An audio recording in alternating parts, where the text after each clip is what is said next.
Ladies and gentlemen, welcome back to Royal Instinct. Today, we're going to be watching a couple of videos about Alexander the Great and his commanders, and how modern California has managed to triple its minimum wage, and the fact that many women are landing jobs while men are becoming more and more unemployed. Okay.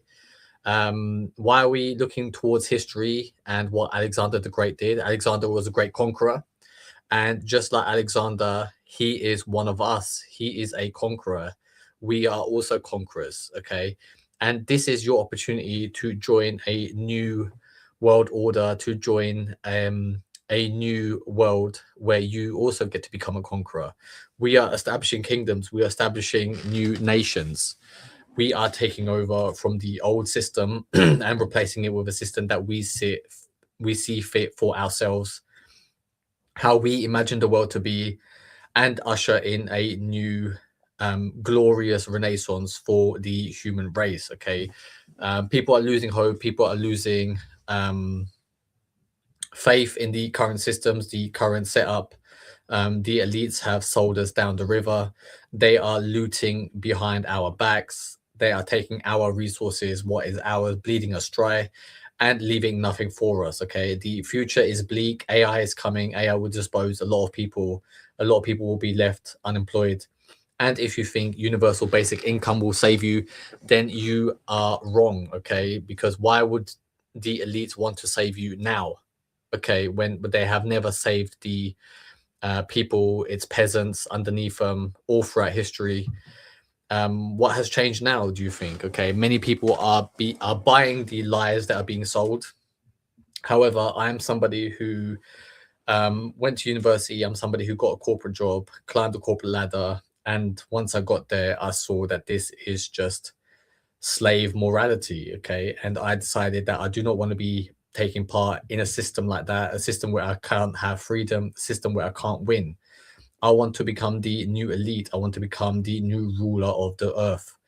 And alongside me, I encourage you to do the same. And together we can form an alliance. We can um, make a united alliance of kings where we all help each other grow our nations, our kingdoms, and become um, and grow side by side. And when the wars come, we will stand together in battle alongside each other.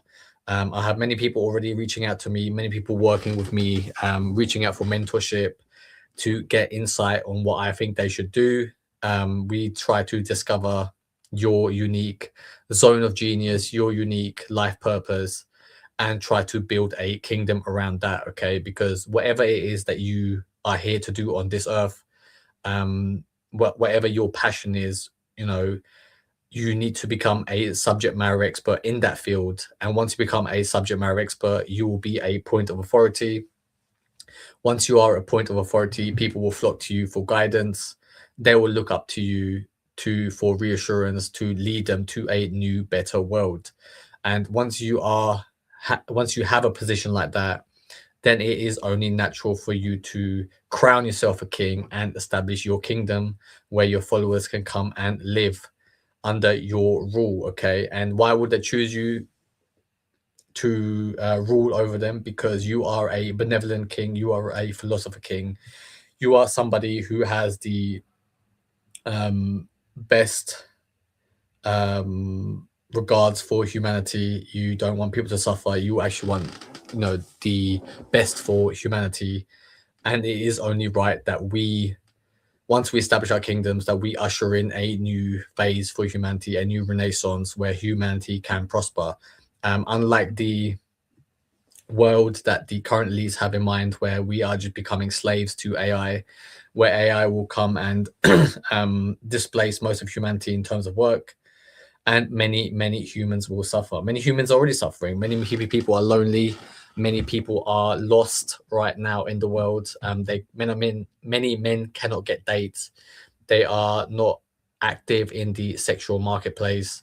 They aren't having sex. They aren't reproducing. Fertility rates are crashing. Okay, many people are living more and more poorer and poorer lives. And what I want for you is to live a life of luxury. If you understand what I'm saying, if you understand what I'm about, I would love to hear from you. Join us here at Royal Instinct and learn to become a king and establish your own kingdom. If you don't understand what I'm talking about, then you can go suck a dick. You are not part of us, okay? When shit hits the fan and you realize what it is that we were building here, it will be too late, okay? You cannot join us after there is only a small amount of time left before the window of opportunity closes and you get left behind, okay? I encourage you to do this as fast as possible and become the king that the world needs, okay? This is a bat signal I'm sending out to find like-minded people. I'm assembling the Avengers. I am taking the most genius people in the world. I am collecting them in one place where we together will move forward towards conquest, towards new lands, towards glory. And in the end, it will be us living a life of luxury, living at the top, friends with other kings, friends with the best people in the world, the new Amicis that I am creating. Join us. Let me know what you think. Let me know what it is that you want to do, and let's see if we can help each other. But let's start with Alexander the Great. Half the known world, then without naming a clear successor. Great job, Alex. What followed was 40 years of elephant-riding lunatics, idealists, psychopaths, and a guy with a siege tower obsession. These were the Diadochi, Alexander's top generals. Today, I'll talk about the best, worst, and straight-up weirdest of them, from actual kings, to naval explorers, to whatever the heck Demetrius was. And that is what I want from you. I want you to be the king, the person in charge, and have commanders underneath you who will buy into your philosophy, who will buy into your personality, who want to see you succeed. And as commanders in your army, they will be treated better because it's all about first move advantage, right? Like, you know what I mean? We're here, we're ready to accept whoever comes along and join us. We pick the best of the best. If you feel like you want to join us, let us know, because we are here waiting. But it should be you at the top ruling, where you have commanders there doing the real legwork for you, underneath you, kicking up to the general at the top. Boo me, I don't care, I hate this guy. Cassander is what happens when you take a guy with political ambition, a major inferiority complex, and no military charisma, and hand him the keys to Macedonia. And many people have a superiority complex. What we do here at Royal Instinct, we realize the kingly instinct within each man, and we unleash it fully. We remove all the negativity, all the self-doubt, all the fears that somebody might be carrying inside their head.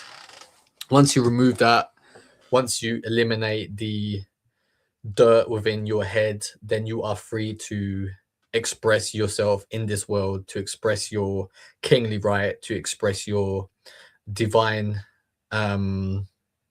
your royal divinity onto the world and become the king that you are meant to be. The son of Antipater, Cassander grew up in the shadow of giants like Alexander and his father's generational reputation. But when daddy and handed power to Polyperchon instead of his own son, Cassander decided it was murder o'clock. He launched a campaign of cold, methodical brutality that would make even the worst HBO anti-heroes pause. He didn't just want the throne, he wanted to erase any possible rival, including Roxana and Alexander IV, Alexander's wife and teenage son, who he had quietly executed. Just like that, the Argead dynasty was gone. Let me rephrase this. That's why the only people that we work with are people that we fully trust. Wouldn't you want to work with more like-minded people who think like you, who understand what it is you're doing, who share similar beliefs, who share similar sort of values? Once you find those people in the world, then it is only natural that you want to spend more time with them and work together, try to reach your goals that you have for yourselves, because at the end of the day, you will have probably similar sort of goals if you are aligned in terms of thinking. We are creating people, the Amicis, which is Italian for friends. You want to be friends with people who uplift you, who have your back, who want the best for you, who want to see you succeed and win, and not people who put you down and try to murder your children and take your land behind your back. If you aren't freaking out, the ancient Greek royal house of Alexander the Great was gone, and Cassander, well, he got what he wanted. He ruled Macedon, founded cities like Thessaloniki, and brought a veneer of normalcy to a country that had just exploded. But despite his effectiveness, there's no grand legacy here. No golden age, no epic campaigns, no statues, just a man who saw a power vacuum and sucked up every ounce of oxygen with surgical efficiency. He was a cold-blooded bureaucrat of death, evil, effective, and ultimately... And that is what the current elites are doing. They are sucking up the resources. They are taking advantage of the power vacuum that is created in the world. And we are here to take over and fill that power vacuum. If you believe that it should be you in control of your own life, in control of your own freedom in your life, if you want to be in charge and take the earth, the world to a better place, then reach out and let's work together. Forgettable. The following characters are vaguely ranked, meaning they're all relatively cool. Pretend like the rankings are flexible, please. Craterus is the Diadochus everyone expected to win, until the plot armor wore off. During Alexander's lifetime, he was one of the most respected generals in the entire army, beloved by the troops, admired by his peers, and positioned as a natural leader once Alexander was gone. The man had everything going for him: charisma, military success, and the endorsement of Alexander's veterans, who would have followed him to the underworld and back. So, what happened? Well, he got sent back to Europe just before Alexander died. And when the Wars of Succession kicked off, he jumped into the fray on Team Antipater. He ended up fighting Eumenes, yes, I'll cover him shortly, and somehow got himself killed in the process. That's right, Eumenes took down Craterus. And just like that, he was gone. His death shocked everyone. And not just because he was a big deal, it was because the one guy who could have maybe unified the empire didn't even make it to the second act. Antipater was the old man in the room, and frankly, the only adult supervision the Diadochi ever had.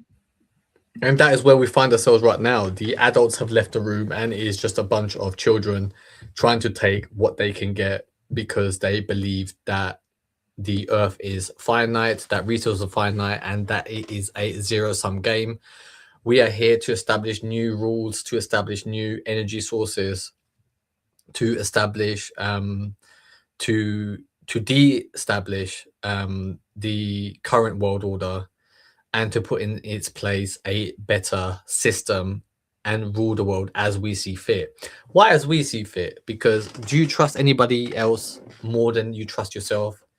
Okay, for me, the answer is no. I do not trust anybody to have the best interest for me apart from myself, okay? Everybody has their own agenda, and I want to find other people who think like me, who want to take control of the system and mold it into a way that they see fit, right? Why give away your power when you can take power and become the ultimate ruler? Right, let's jump into the other video that I wanted to show you, and we'll switch backwards and forwards between Alexander the Great and the tripling wages in California. At $7.25, which is a number that's not changed since 2009. In 2009, the top song in the charts was Fireflies by Owl City, and neither the iPad nor Instagram existed. Today, $7.25 is still the minimum wage in 19 different states. However, there is a notable exception to this, which is the US state of California, which is granted one of the most expensive states in the US. They've taken a much more hardline approach to their minimum wage relative to the rest of the US, at least. So California is much more socialist in its policies. It is a blue state. It is much more likely to encourage heavy taxation towards its rich and redistribute that wealth. However, California still has the biggest homelessness crises in America right now. You know, why should you be taxed 50% income when you are working hard? You should be able to keep everything you make and redistribute it as you see fit, not how the government sees fit. The most recent change happened just last year when they passed a bill that granted fast food workers a 25% increase from $16 up to $20, approximately triple the federal minimum. However, it was a pretty controversial proposal at the time. There were kind of two groups really, right? The labor groups on one side who were arguing that it was a necessary increase to deal with the cost of living in California. And there was the other side of like industry group and franchise owners that argued it would like drive job losses and it would juice up inflation because those costs would be passed on to consumers. When Donald Trump... Yeah, a lot of the time that is what happens. If employers are made to pay their workers more money due to a minimum wage, then in turn, those prices of the good, if it's a restaurant, the price of the food, the price of the service will increase. And once the price of the service increase, then inflation will start taking place. It can negatively affect the restaurant, right? Because it's not getting the amount of customers it used to get at a certain price point, at a lower price point. And then that restaurant goes out of business. And then the employees will have to be let go because the restaurant is not as busy as it used to be. Was asked whether he'd be up for increasing the federal minimum wage from $7.25 to a higher number. He said the following: I will agree, it's a very low number. Let me give you the downside, though. Yeah. In California, they raised it up to a very high number, and your restaurants are going out of business all over the... Yeah, that's exactly what I just said. You raise the costs for the restaurant owner, especially if it's a like a mum and pop shop, if it's a independent, self-employed sole trader. It's different if it's a chain. Like those costs can be spread out at a more national scale. But if you're just a one-man band, you own one restaurant, and you're the owner, you're the chef, you're waiting staff. If it's a family-run business, then you will likely suffer. Okay. I believe that most of income should be taxed at the it shouldn't be taxed at all. If anything, there should be a 10% income tax across the board. And then the rest of the money is a taxation at points of transactions, right? So at the point of sale. So if you go and buy food, if you go buy clothes, there should be a sales tax added to that. If you buy assets like stocks or property, there's a sales tax on that, a transaction tax on that. If you make dividends, if you make if you buy a property and then like a plot of land and it triples in value, at the point of sale there should be a taxation on that, a capital gains tax. Again, 10-15% is reasonable. Anything more than that, it's kind of greedy. And that's how I believe society should be structured. That's how I believe governments should structure their tax system, because a lot of tax is being wasted right now. Because tax, here in the UK, 40%, there's a 40% tax, right? If you are working, right, and and there's zero tax on your income, automatically you will feel a lot richer, and then you'll be more likely to spend that your excess money, because you feel rich, into the economy, and that wealth will get redistributed anyway, because at each of the sales points within the economy, there'll be a taxation that happens for the government then, right? And I believe that is a better way for a economy to function and to become more efficient. The population is shrinking. It's had a very negative impact. But there is a level at which you could do it, absolutely. Yeah. What is that level? I don't know. I really don't know. I can say this. You have a lot of businesses that are open and thriving because of the lower minimum wage. However, now we're almost a year into the increase actually being implemented, and there's actually enough data to measure the impact of this change. A few different research groups have been looking at it. There's one at Harvard and another from UC Berkeley. And the group at UC Berkeley recently published the second of 3 planned studies into the impact of the change. I think it's actually quite enlightening, because you would think that the impact of such a big change in wages would be pretty cut and dry. But in the lead up, there were lots of conflicting headlines. And today, if you just type it into Google, you'll likely see a lot of conflicting headlines. One industry group took out a full-page ad in a newspaper claiming that California had lost nearly 10,000 jobs after the $20 minimum wage was signed. This was pretty inaccurate, because they took a point of year where fast food jobs always drop because they're seasonal. So as California exits the summer. So what he's saying there is basically the media companies are using statistics to skew the news that they're reporting because, fast food hirings and fast food jobs are seasonal. And then you will see a drop off in workers anyway because of the seasonality of that industry. Every year, there's always a drop in fast food jobs. And it's an example of some kind of maybe shoddy reporting around it. If you read and you have to realize that most of the reporting is shoddy. Most reporting has biases, whether they are more left-leaning, whether they are more right-leaning. You cannot trust anybody else apart from yourself, right? You have the best intentions. You know what it is that you want in life. You know what is good and bad in for you and for the people around you. So do not give your power away. Do not allow other people to rule over you with their shoddy reporting.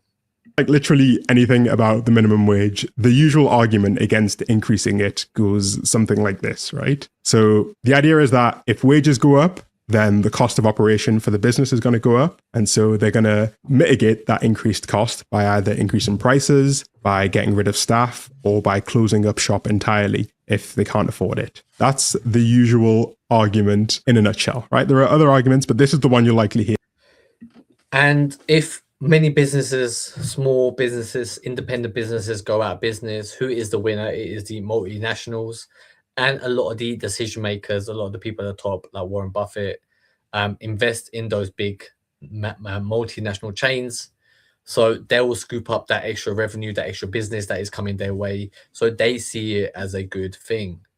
Yeah. However, this is nowhere near a consensus, even among quite talented economists. We can take the case of Darren Acemoglu, who, if you don't know, he won the Nobel Prize in economics last year. And he's been a huge advocate for increasing the minimum wage in the US from $7.25 up to $15. He's one of the most prolific economists of all time. If you picked a different economist, like Milton Friedman, for example, who he got Nobel Prize in the 70s, right? He claimed that the people who are hurt most by higher minimums are the poverty-stricken. But that's just to highlight that you can build out an argument, but truly the only way you can really know is post hoc, right? After you've implemented the change. So before we dive deeper into the economic effects of California's $20 minimum wage, I wanted to talk a bit about how we consume news on Polarizing, which actually has one of the highest minimum wages in the US. Ground News helped me see how Seattle to more productive conversations in real life. If you're interested, it proves that California's $20 fast food wage is costing jobs and raising prices. But if you look into this group, the Employment Policies Institute, they're a non-profit, right, supposedly, but they have, first of all, 0 staff. They share their entire staff with Berman and Company, which is a PR firm which is headed up by a restaurant and hotel industry lobbyist. And they've acquired a bunch of web domains like minimumwage.org, Fight for... It is all a big Ponzi scheme. It is all just fake virtue signaling bullshit, right? And this is the thing, a lot of these policies that are being structured, a lot of the policies they're saying is for the good of the people. By the essence, it's all just a political game for people to be like, oh, look at me, I'm implementing all these good policies for the poor, right? Give me some more fame, give me some more popularity, allow me more power. So in the end, that they can start siphoning that shit into their own pockets. All you gotta do is just look at Nancy Pelosi, for example. She's in Congress or the Senate, wherever the fuck she is. She has inside information, she has insider trading knowledge, and she is utilizing it to align her own pockets. Okay, she is one of the most successful traders in the world, right? And you have to think why? Because she has that inside information to make the most of it. Let's jump into the employment of women and men falling behind because they aren't employed anymore. Used to anyone who's been looking for one. I remember when I was young, they'd always say that if you didn't work hard in school, you'll end up working at McDonald's for the rest of your life. But we're at the point now where even getting a job at a place like McDonald's is impossibly difficult. If it's impossible to get a fucking job at McDonald's, then there is something wrong with the economy, okay? Even McDonald's is implementing AI robots. They're implementing more technology to get rid of humans doing any of the work to a point where humans aren't needed to make a fucking burger and chips or fries. Right, what happens to society when in the end it is all being worked by machinery, by robots? It won't be a functioning society anymore. Retail jobs feel just as competitive as any other. And the situation's bad because we've got world leaders now going and saying that rising unemployment might not necessarily be a bad sign. Why is rising unemployment not a bad sign? Like, of course it's a fucking bad sign, because once you have people who are unemployed, people who don't have a life purpose, who don't know what the fuck it is they're doing, they will start over consuming, and it will be detrimental to the health, and then they will have to pay for excess health bills. People end up in depression. A lot of men have their self-worth tied into what they do, what they can earn, right? So if you take that away, then a lot of men lose their status, their station in life, in the world. They aren't seen as providers, and they start questioning their own masculinity, their own self-worth, and they end up in a depressive spiral.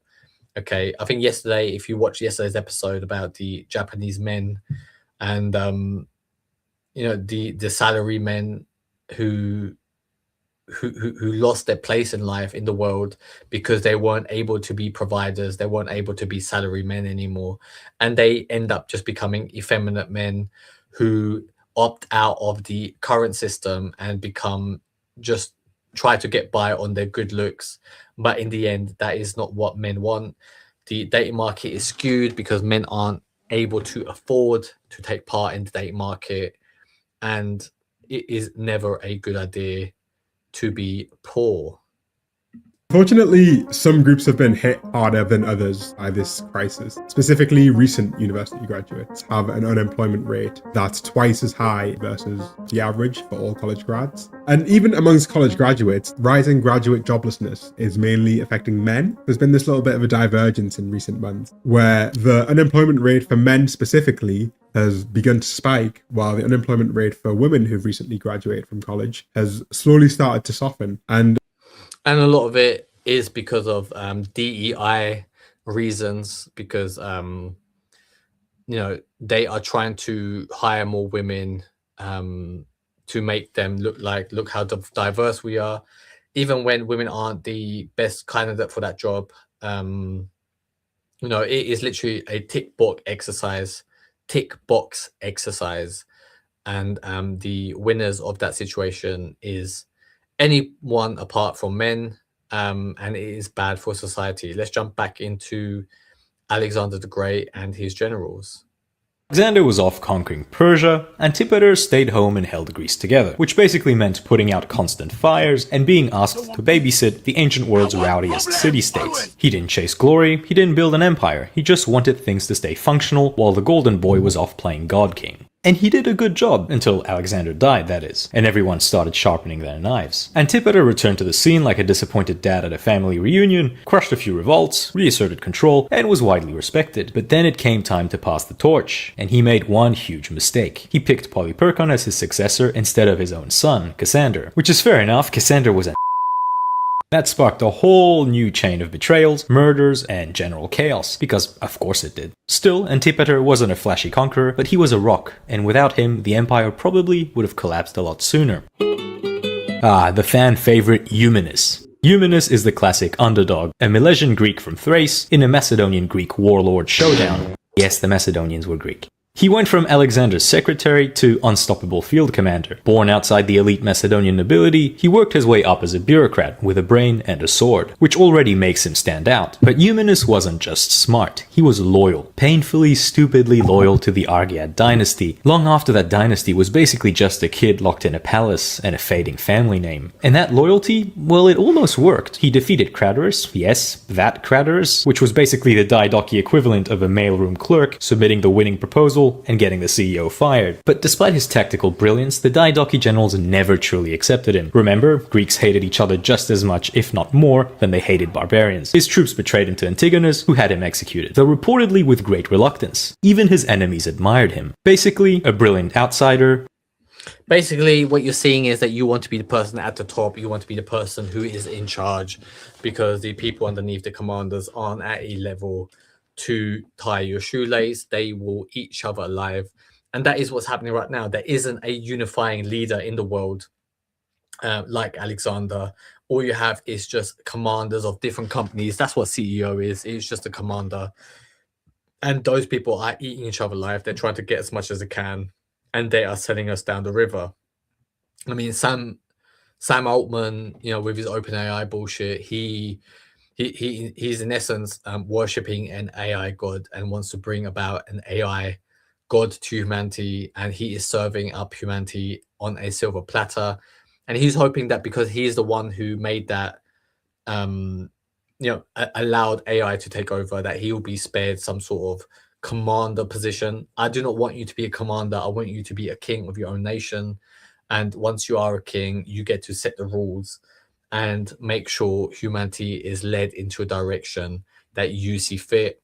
Become the leader, become the person who is in charge. And that is how you can start living a life of luxury. That is how you can start escaping this mediocrity hell. You don't want to be fighting for a fucking minimum wage job when AI comes. You want to be earning the big dollar. You want to be earning the maximum wage, and so the minimum wage. And I want you to be the ruler.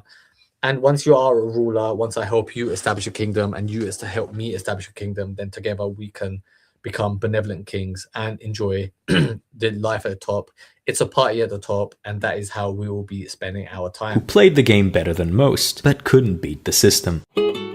Antigonus the One-Eyed, easily the most badass sounding name in the entire Diadochi lineup. The man lost an eye in battle and just kept going like nothing happened, which kind of sums up his whole character. He was one of the oldest and most experienced generals in Alexander's army, and when the empire broke apart, he didn't just grab a piece of it. What do you mean by that? He tried to glue the whole thing back together. While everyone else was carving out mini kingdoms like insecure warlords, Antigonus went full rebuild the empire mode. He crushed Eumenes, declared himself king before anyone else had the guts to do it, and looked poised to become the new Alexander. But hubris, my friends, is a Diadochi tradition. Eventually, the other generals got tired of his world-conquering ambitions and teamed up to crush him at the Battle of Ipsus. He died on the field, sword in hand, one eye, no regrets. His empire... We will never get tired of conquering. We will never get tired of taking over the world. That is our life purpose. We are here to establish a new rule, establish a new game for civilization. And people will have no choice but to follow our lead, because we set the rules. We will be having the best interest for people. We will start a new renaissance instead of all this bullshit that the AI advocates want you to have. But let's jump back into the men versus female job market. Young male college grads are now jobless at the same rate as non-graduates. So if you're a dude and you went to college, you may as well have not bothered. And I thought this was quite strange. And if you listen to the Twitter replies of the journalists who actually observed this phenomenon, the explanations you get tend to go along something like this. Corporations have been trying to churn out girl bosses to intentionally spite men. And I was not quite convinced, to be honest. I don't think there's a secret plot to churn out girl bosses. And unsurprisingly, there are much more reasonable explanations for what's going on here. Despite this idea of unemployment being really high, the headline jobs numbers have actually been really good lately. The US added 147,000 jobs in June, which was actually well above what was expected, which seems like it would be like a paradox. But if we look at where the job growth is actually happening at the moment, in the private sector, it's just healthcare, really. And unsurprisingly, healthcare has been a female-dominated industry for a while now, so this has helped soften the unemployment rate. What a lot of these charts don't take into account is the fact that OnlyFans is a big employer of women. Okay, many women think it's easy money. They are trying to sell feet pics. They are trying to sell pics of their body, bikini pics. Right, I know so many women that I went to university with, that I used to work with, who are now trying to post pictures on OnlyFans and try to make some of that money. Do not fall into that trap. Do not encourage that economy. Do not buy porn online, right? I mean, first of all, there's so much fucking free porn if you're even going to consume it anyway, right? Don't fucking pay for it, right? Don't be a fucking loser. Get away from that. You need to cut that shit out of your life and start thinking about, how is it that you want to move forward, what it is that you want to do in this world. And if you don't have that kingly ambition, this isn't the place for you. However, if you do have that ambition to become a king, become a ruler of your own destiny, and somebody who wants to establish a kingdom, then this is the right place for you. Reach out to me. Let me know what kind of kingdom it is that you are building, and together we will rule the world. For women who've recently graduated from college. However, this is, I don't know how to break it to you, this is not a DEI plot by Jeff Bezos. In 1990, the top industry in most states was manufacturing. In 2024, the top employer in each state is almost always healthcare, right? American people have just been getting really, really old. 1 in 5 Americans is projected to be 65 years or older by 2030. In 1930, this number was 1 in 20. We're now at the point where the US population is so old that Americans spend more on healthcare than they do on groceries and housing. It's only projected to get worse as Americans get older and older. And this is happening across the world. Yesterday we broke down the video about the Japanese men and Japan as an economy, and there are more diapers being sold in Japan than for senior citizens than for babies. When you have a economy like that, when you have a nation like that, and it is happening all across the world, we are going towards increasingly more difficult times. Do not get caught out. Establish your kingdom. Build your own empire. Build your own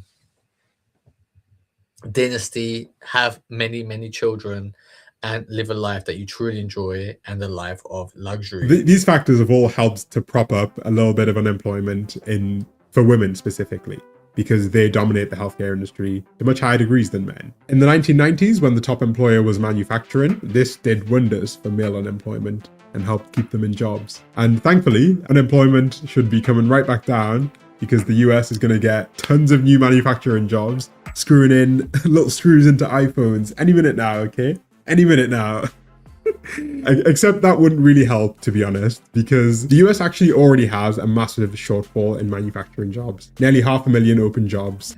Most of manufacturing in the US was outsourced to China, which is why their economic boom is happening. However, more and more people do not want to work in factory jobs in manufacturing, and you will see that being outsourced as technology advances to robots. And the more you have that, then the world will become a more difficult place to make money. There'll be less jobs in the economy, and more people will suffer. There isn't a shortage of jobs in male-dominated industries. It's just that today's men don't want to do the jobs in these male-dominated industries, like manufacturing, for good reason. If you ask Americans if America would be better off if more Americans worked in manufacturing, the overwhelming majority are in favor. If you rephrase... Yeah, many people are in favor of it, but how many people are willing to work in manufacturing? Many people are not willing to do the manual labor. People want cushy office jobs where they can get away with doing fuck all and getting paid maximum money. However, those jobs are becoming less and less likely to employ anybody. White collar jobs will be one of the first places for AI to infiltrate and go. Don't put yourself in a position where you could potentially be replaced and end up unemployed. Become a king, establish a kingdom, and become the destiny of your own life. This question a little bit though, and you ask them, would your life be better if you specifically worked in manufacturing? People change their tune. There's this weird collective nostalgia for manufacturing jobs and the idea that they're gonna, free men from their shackles of unemployment. But it's largely just like a myth and based in nostalgia. And when you see that the rise in graduate unemployment is concentrated amongst men, it's actually quite easy to take away the wrong message from this, where you think that it's a DEI plot or something. This pattern of college-educated men and women not being able to get jobs is really just a story around how there are very few good quality jobs in many industries. But Yeah, there isn't many jobs in the economy that anybody wants to do, right? If you ask anyone, if you ask most of Gen Z what they want to do, they want to become influencers and content creators or YouTubers, like I Show Speed, all these fucking people that they see online. The world is heading towards a place where nobody could have imagined it, nobody could have seen it coming. Many people will suffer, many people will lose their livelihoods, many people will be left out of the system and dependent on the system. I do not want you to be dependent. I want you to be the decision maker of your own destiny. And if you understand what I'm saying, then reach out to me. Let's see if we can both build together. And demographics have been protected effectively because of changes at a population level. There's been this thing that's been happening since the pandemic called the K-shaped recovery. And it's created a situation where some parts of the economy are doing extremely well, while other parts are stagnating. And if you look at the overall picture, it seems like the economy is doing generally pretty healthy, but rather what's happened is that a really large group is left behind, while another group, which is much smaller, has rocketed ahead. The K-shaped economy is the idea that you can get two headlines like this within a few weeks of each other. S&P 500 and NASDAQ rally to record highs, but also late credit card payments have hit a record high. Yeah, many people are borrowing beyond their eyeballs. Many people are putting themselves in a position where if they miss one payment, if something goes wrong in their lives where they can't pay their credit card debt off, they will end up having to foreclose and be bankrupt. Okay. However, the S&P, the stock market, is going and reaching new higher highs. And the real economy, the real people, the people at the bottom aren't seeing the effects. They aren't seeing the benefits from a well-doing stock market, because you have to understand it is a stock market. Anybody across the world can invest into it. Right, the rich, the people at the top, have a lot of excess capital that they're throwing into the stock market, but the people at the bottom, the people who really live in the economy, aren't able to see the benefits of those higher and higher stock valuations. And the same story is playing out in education as well. For a long time, like going to university gave you what was called the college wage premium. You get a degree, you're going to earn more, which is why people go to school, if we're honest. What's happened in recent years is that the college wage premium has become bigger for some group of people and smaller for another group of people. Going to college has become regressive, offering more to kids the richer they are. Yeah, many people are seeing college as a joke. Why take on all that debt when no job is really guaranteed for you? You are better off doing some sort of manual course, like plumbing, electrician, where there'll be a demand for you, even if AI does replace most of white collar jobs. The blue collar market will be still good. However, when it comes to dating, many women do not want to date blue collar workers because they see it as beneath them. The reality hasn't caught up to what people expect. Okay, I think in the future, blue collar jobs, blue collar workers will be paid a premium, because by then the reality would have caught up of the situation that we find ourselves in, right? Regardless, right? We do not play that game. We come at people as kings. We present ourselves as kings. We decide the terms that people address us as, and we don't allow other people to dictate our destinies. The way we do that is by becoming subject matter experts, by finding our life purpose, by finding our passions in life, diving deep into it, finding insight that nobody else can see apart from us, because we love to think about that subject more than anyone else. And once we bring new insight to the world, people will pay us a premium for our expertise. We will be seen as experts in our fields, a point of authority. And once we are seen as a point of authority, we will establish our kingdoms, we will build our nations, we will be seen as kings, and we will have many followers and live lives of luxury, fun, and abundance. Instead of a degree giving you this almost guaranteed bonus in wages, it really is just like a multiplier on the social status that your family already has. And in this paper, they actually explain a good few reasons why this is the case. One of the big reasons is that over the last few decades, federal and state funding has gone disproportionately to the big research-oriented universities. So you can think of, Harvard's, MIT's, places like that. And it is a rigged system, right? They are dictating where the flow of money is, and I want you to position yourself into a place where you collect all the money coming your way. If you want to make maximum money, if you want to be rich beyond your wildest dreams, if you want to be worshipped as a king, reach out to me so I can help you become a king and establish your kingdom. Those places tend to be a lot more socially stratified. They have far more high-income students than a regular state school. Yeah, it's pay to play. If you are rich, you can send your children to a expensive school, and you are more likely to donate to that type of school, and you are more likely to allow your next generation, your kinship, your children to mix with those elites. I'm saying fuck all that. Let's establish our new elite system. Let's become the elites in the world. Let's become the kings in the world, so that we dictate the policies, so that we dictate the flow of money, and that we dictate where the human civilization is going. If you want to become part of that, let me know. Let's work together. But let's jump into the other video about minimum wage. dollars.com and effectively act as like a shell company to promote the interests of the restaurant and hotel industry under the guise of independent research. The Employment Policies Institute uses really similar branding to the Economic Policy Institute, which was founded about 5 or 6 years earlier and has no location or staff and is entirely staffed by a PR firm. There was one report that was published by a group called Berkeley Research Group, arguing that the increase had done like all the bad things that had been predicted.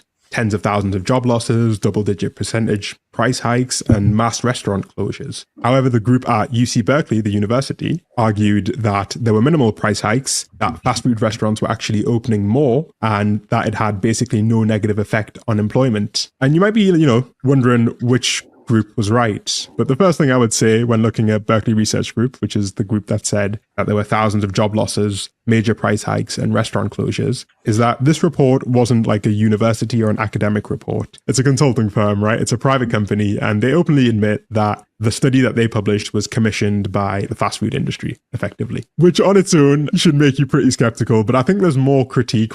So it just shows that whenever there is a study being presented to you, you need to see its sources. You need to see who is funding that study. Why are they funding that study? Okay. I mean, in the 50s, in the 60s, in the 70s, cigarette companies were funding studies to show that cigarettes don't cause cancer. Okay. The fast food industry, the food industry was telling you that, fats and a high protein diet is unhealthy for you. Why you ended up consuming more and more carbohydrates, when in reality carbohydrates are more worse than fats and proteins. When you dive a little bit further in, because they make some pretty sus claims across the board. There was a lot of questionable statistical methods that they used to arrive to the conclusion that jobs were being lost and that the fast food industry was collapsing in California because of the increased minimum wage. They didn't compare the prices to other states. They didn't compare the prices to fast food restaurants that weren't covered by the law. They didn't account for the fact that seasonally sales vary. And they also didn't account for pre-existing trends, like a slowdown in fast food consumption in the years prior to the law being passed. But a lot of news outlets ran with the headline just off rip. But I do think it's a fair question to ask, why didn't this happen? Why didn't wages increase the cost of operations and lead to mass closures in California? Because, it kind of makes sense at a first glance, right? McDonald's isn't a charity. If they have to increase their wages and their costs, why wouldn't they also proportionally increase their prices or have mass unemployment or closures? It seems almost like a no-brainer that increasing wages would make fast food inflation worse. But it is more complicated, as things tend to be. So the first thing to acknowledge is that there is a modest price increase that was discovered even in the studies that were broadly positive towards this change. So the UC Berkeley study, not Berkeley Research Group, the university study, found that the average increase 2 quarters after the policy was about 1.5%. So by increasing the minimum wage by 25%, there was an average price increase of about 1.5%. In fact, what seemed to have happened is that California restaurants overcorrected in the first 3 months after the change and increased the prices by more than... Basically, what it is showing is that you can't allow government to dictate prices in the market. You can't allow government to dictate the supply, the demand within a market. Allow the market to do its thing, to find its own equilibrium based off of demand and supply, and things will find its natural order, its natural progression into a more coherent system, right? The more government gets involved into how labor is supplied into business ventures, the more bullshit you will see coming out. Than they needed to. So in the second quarter, they increased their prices less than the rest of the US. This is significantly less than what industry opposition had predicted, right? $18 Big Macs if the minimum wage was to be increased. Whereas the measured impact of this actually specifically looked at burger places. The measured impact was more close to 1.5%. But part of the reason why, increasing the wages didn't just increase the cost of operations by a similar amount is to do with kind of the dynamics of the fast food industry and the dynamics of hiring people. Because you've got to think about like 2 quite important factors. First of all, hiring people is not free. The whole process of hiring people is quite expensive. And secondly, people are much less likely to quit. Yeah, people have to be hired. People have to be trained. Training is an expensive process as well. They have to come up to speed. And once people gain that experience becomes invaluable. And that is what we are doing. We're here. We are establishing our own experiences. We are presenting that to the world. And people are buying into the experience that we accumulate as kings, as subject matter experts. And we are becoming the de facto rulers of the earth. With a better paid job. And if you do a quick Google to try and figure out the costs involved in hiring someone to work in a restaurant or in fast food. Don't you want to be the person who determines who works for you instead of going up to somebody else? Oh, can you hire me, please? Please give me a job because otherwise my children will fucking starve. Or, don't you want to be the person who is the decision maker instead of being the person whose fate in life is in the hands of somebody else who sees you as a number on the spreadsheet? Don't allow these systems to ruin your life. Become the person who is in charge of your own life. You see numbers that range from like $1,700 to $5,800, and some numbers which are even in the 5 figures. Basically, hiring people is really expensive. Yeah. Let's jump back into Alexander the Great and his... But the dynasty did. His son was Demetrius Poliorcetes, so clearly the drama was hereditary. Leonatus had all the pieces to become a major player in the Diadochi mess. Military cred, royal connections, ambition, and he was a very handsome fella, as in, his statues do him justice level of good looking. After Alexander died, he was one of the first guys to step up and say, hey, I could totally run this empire. He had already proven himself in battle under Alexander, and even got offered the hand of Cleopatra, not the Egyptian queen, but Alexander's sister. One thing you have to admire all these commanders, even if they weren't the most competent, is that they had the ambition to become rulers, to take over the land when there was a power lag. That is what I want for you. I want you to have that ambition to take over instead of all these other people who are currently in power. So what? They've got fucking billions of dollars. We will be trillionaires. We will be the richest people in the world because we are coming up with new solutions, with better solutions, and people will be worshipping us. And we will be living lives of kings. Which was basically the ancient Greek version of, do you want a crown with that? This could have been huge. Marrying Cleopatra might have given him a legitimate claim to Alexander's throne, but before he could seal the deal, he marched off to deal with a rebellion in Greece, and promptly died in battle. That's it. His career peaked somewhere between... Do not die in battle, have other people fighting your battles, and we will be the commanders, we will be the ones coming up with places, plans to take place, we'll be the ones dictating the world. We will get robots to do the fighting for us.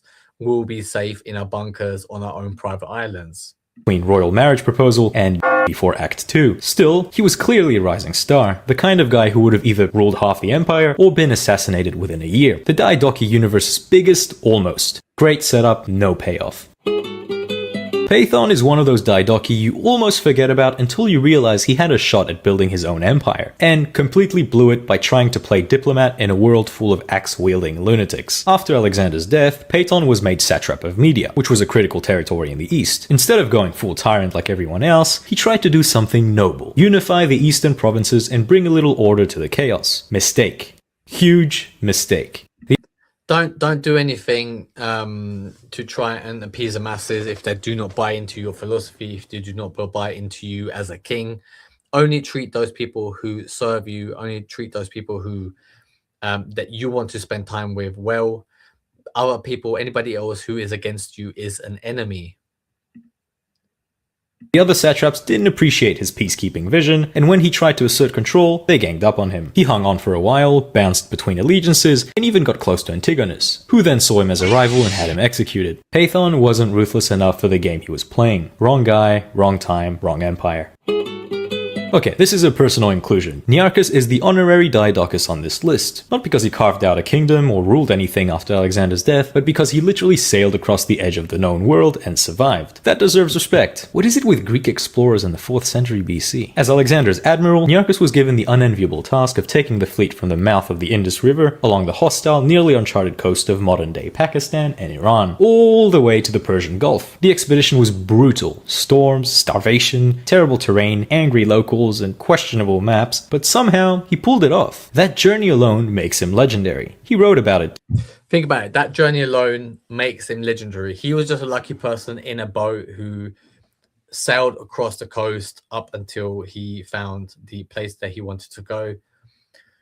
You know, there's many books that you could fucking read to become a good leader. However, you have to put your balls on the line. You have to go forward. You have to go into the unknown. You have to go into the darkness and pull forward, okay? You only have one life. You only have a small window of opportunity before AI closes it, before the elites close it for you. Become a ruler, establish your place in a kingdom, in your own kingdom, a place where you are safe. We are buying islands. We are buying private islands. We are establishing our own countries. And alongside each other, we'll be ruling vast nations or vast worlds. The biggest nation in the world is the internet. And that is where we are establishing our kingdoms. If you understand what I'm saying, reach out to me. 2. Giving us some of the earliest first-hand accounts of the Persian Gulf and Arabian Sea, which weren't oral tradition. After Alexander died, Nearchus didn't jump into the warlord free-for-all. He hung around the court of Antigonus and later Seleucus, but never tried to grab power. He didn't want a throne, just a working boat and a good story to tell. I want you to have a throne. I want you to have your own yacht. I want you to have everything that a king desires. Do not put limitations on what it is that you want. But finally, let's jump back into the men's jobs and women's jobs debate. Has only served to really increase the disparity between wealthier students and low-income students. The schools that take on low-income students have received a fraction of the federal funding. The other reason, which I thought was quite interesting, is that for-profit universities have been increasingly gobbling up students that come from low-income families. And the outcomes, if you go to a for-profit university, are not really very good. But they disproportionately advertise and market and target low-income students who are more likely to sign up, are more likely to take out large amounts of debt to pay for them, and who are less likely to actually get a benefit from going to a for-profit university. But, you know, it's also worth acknowledging that poorer students are less likely to get into more competitive programs like engineering and technology. What we've seen as well with the rise of big tech is that the lucrative opportunities. Poorer students are less likely to get into those places, even if they are smart enough, which means that the value you bring, the genius that you bring, won't be appreciated by the elites because they see you as a slave. Do not position yourself as a slave, position yourself as a king. So when other people, the elites, see you, they fear you, they tremble in their boots by the sight of you, by the power that you wield over your own domain, over your own field of expertise, over your own genius, over your own kingdom that you will be establishing. Okay, become somebody that just by whispering your name, people shake in their boots. Have become really concentrated into just like a handful of sectors. And so those sectors have become ultra competitive. These sectors aren't just becoming competitive, they are becoming overvalued, right? Let's jump. OpenAI is a $300 billion company. It is its company's valuation. Is that the amount of value it brings to the market? I would say no. It is the future benefits that people are investing into today. That is how your subjects of your kingdom will see you. They are investing in you as a king who will be establishing their own kingdom, who will crown themselves as a king, who is a subject matter expert, because you are living your life purpose, your life genius. Allow people to invest in you, and you will see the benefits of that situation. And the more concentration we have of high earning jobs into a handful of sectors, the harder it is for students as a whole to benefit from that. If you can't get into a good quality STEM program, a good quality tech program, a good quality engineering. Don't put no limitations on yourselves, right? Don't be like, oh, I don't have a STEM degree, I can't be a king. Don't put no limitations on you. All it takes is the person who is more willing to sacrifice their perceived reputation, right? If you're willing to fail if in front of everybody, just like how I am. I'm failing in front of all you guys every day, right? There are many people who send hateful comments towards me every day saying that I don't know what they don't understand what I'm talking about, that I am talking out my ass. However, for every 5 people that come and say that they hate me, I find one person who is willing to also do as I say and establish their own kingdom, and they are finding prosperity, they are finding hope in this world, they are finding real guidance. Okay, program, it suddenly becomes a lot more difficult to make a good living after university. But I think yeah, I mean, education's great. Education's great. You learn a lot, but it all comes down to if you're willing to put into place the learnings that you take on board, right? Bring that forward into new insights for your subjects, for the people around you. If you understand what I'm saying, if you understand what I'm doing here, reach out to me. I want to work with you. This is the bat signal I'm sending out to you. This is the start of your hero's journey. Become a king, work alongside me, build alongside me, and together we will rule the world together. That is it for today. Thank you very much, and I will see you tomorrow.